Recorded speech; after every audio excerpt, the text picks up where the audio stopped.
The three levels of the game. Three seems to be a very popular way of dividing the parts of the whole. Some speak of the ego, the superego, and the id. Others speak of Brahma, Shiva, and Vishnu.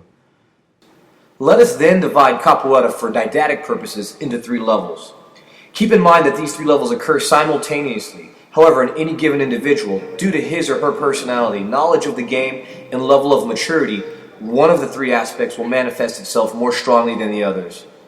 The first level is related to the physical aspects, the fight, the dance, and the competition. At this level, it is important to be physically fit, to have efficient and well-placed kicks, to be quick, and have good reflexes. On this level, capoeira is an exciting game among warriors. Most of the players who practice capoeira regional have developed this aspect to a very high degree, often at the expense of the other two levels. The player who dwells mostly, almost exclusively on this level, though, neglects the ritual of the game and ignores the roots of capoeira. He does not play the beating bow, or plays it poorly.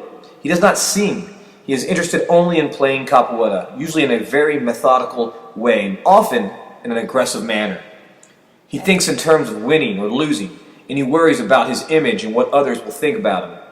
As time goes by, the philosophy behind the game begins to seep into the consciousness of the initiate, and he begins to notice a second level to the game, which has always been present, but which only now can he see and understand clearly. The first step in understanding his second level is to understand malicia, the knowledge of humanity, of life, of the suffering and the motivation and fantasies of human beings. This is when strange things begin to occur. The sensation of being there occurs during a game. Shivers run down your spine as you hear the sound of the beating bow. The novice slowly begins to learn about the ritual of capoeira, the music, the songs that have been passed down from generation to generation, the philosophy of life and the old masters. Suddenly it shifts from being a hobby to being a part of your day-to-day life. Winning and losing doesn't seem that important anymore, and you are concerned about capoeira as a whole, what you should do to preserve it in the future. And as time goes by, you begin to be seen as an expert, but you realize that you are only a beginner. You begin to see how practice of capoeira is changing you and your life, and the opportunities that it offers. Opportunities to meet new people and to be accepted in new social circles. Opportunities to travel all over, not as a tourist, but as a capoeirista. You also see how it protects you and makes demands of you as well.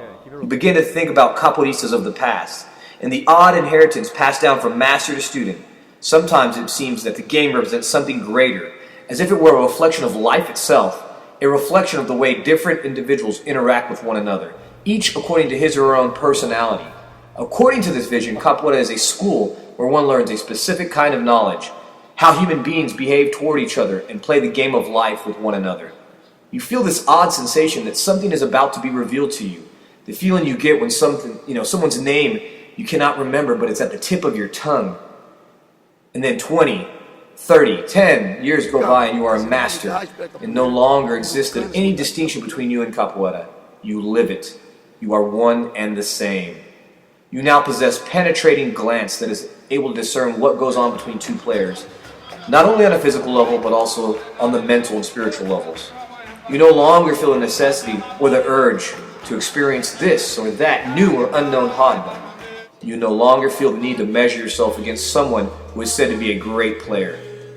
You have been around and you have seen the world go round again and again, and you have established a network of camaradas, young and old players who are spiritually akin to you and whom you meet again and again throughout the world. Or perhaps, as a consequence of the unfriendly acts and attitudes of your youth, you have become a lone wolf in your later years, admired and respected by the young and inexperienced, but avoided by your peers, who have no interest in doing any sort of business with you. Whatever the case might be, you will then have access to the greater or lesser degree to the third and last level, which had been present all along, since the first day that you heard the sound of the beating bow, which now only reveals itself. Something that can be called the mystery and the deceitfulness of the game of life, about which the old masters tell funny stories and jokes among themselves, but about which they never speak with others because there is nothing to be said to those who do not understand the three levels of the game.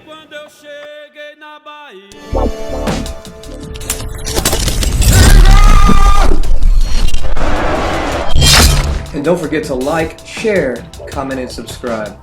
Jinga and grow strong.